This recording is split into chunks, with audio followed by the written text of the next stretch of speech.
வந்தவாசி சுற்றுவட்டார பகுதிகளில் 1 மணி நேரத்திற்கு மேலாக மழை வெளுத்து வாங்கி வருகிறது. இதுகுறித்து மேலும் விவரங்களை பதிவு செய்வதற்காக இணைக்கிறார் செய்தியாளர் ராஜசேகர்.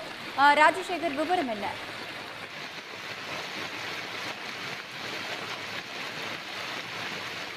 வந்தவாசி சுற்றுவட்டார பகுதிகளில் 1 மணி நேரத்திற்கு மேலாக மழையானது வெளுத்து வாங்கி வருகிறது. கனமழையின் காரணமாக சாலைகளில் வெள்ளம் பெருக்கெடுத்து ஓடிவரும் காட்சிகளை தற்பொழுது நாம் பார்த்துக் கொண்டிருக்கிறோம். கால்வாய்களை விரைந்து தூர்வார பொதுமக்களும் கோரிக்கை விடுத்து வருகிறார்கள். திருவண்ணாமலை மாவட்டம் வந்தவாசியில் 1 மணி நேரத்திற்கு மேலாக கனமழையானது வெளுத்து வாங்கி வருகிறது. இதுகுறித்து மேலும் விவரங்களை வழங்குவதற்காக இணைகிறார் செய்தியாளர் ராஜசேகர். ராஜசேகர், விவரம் என்ன? வந்தவாசியில் நேற்றிலிருந்து விட்டு விட்டு மிதமான மழை பெய்து வந்த நிலையில் இன்று வந்தவாசி மற்றும் சுற்றியுள்ள பல்வேறு கிராமங்களில் 1 மணி நேரத்திற்கு மேலாக வெளுத்து வாங்கியது மழை. இந்த மழையால் வந்தவாசி நகராட்சிக்கு உட்பட்ட 24 வார்டுகள் உள்ளது.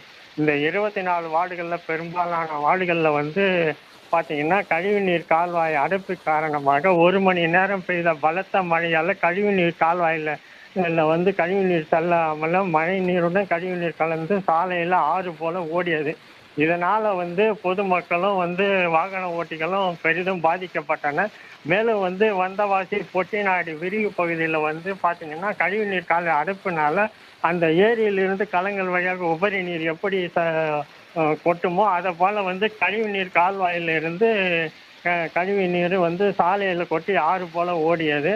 மேலும் இந்த வந்தவாசி திண்டிவனம் சாலை, ஆச்சிரப்பாக்கம் சாலை, சன்னதி தெரு, ஆரணி சாலை உள்ளிட்ட பல்வேறு பகுதிகளில் நகராட்சியில் கழிவுநீர் கால்வாயை தூர்வாரப்படாதன் காரணமாக இப்படிப்பட்ட நிலை ஏற்பட்டது.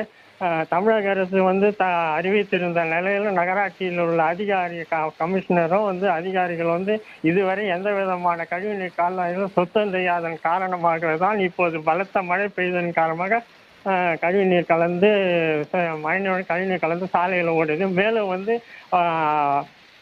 வந்தவாசி பகுதியில் பல்வேறு இடங்களில் சாலைகளில் அரசு அலுவலகங்களில் குளம் போல செய்யுது. வந்தவாசி அரசு மருத்துவமனை வளாகத்துக்குள்ளே முழங்கால் அளவுக்கு மழை நீர் குளம் தேங்கி நிற்கும் காட்சி ஏற்பட்டுள்ளது. இதனால் பொதுமக்களும் மற்றும் நோயாளிகளும் இந்த ஆட்டோவில் மூலமாக தான் நடந்து செல்ல முடியாத நிலை ஏற்பட்ட நிலை காணப்படுகிறது.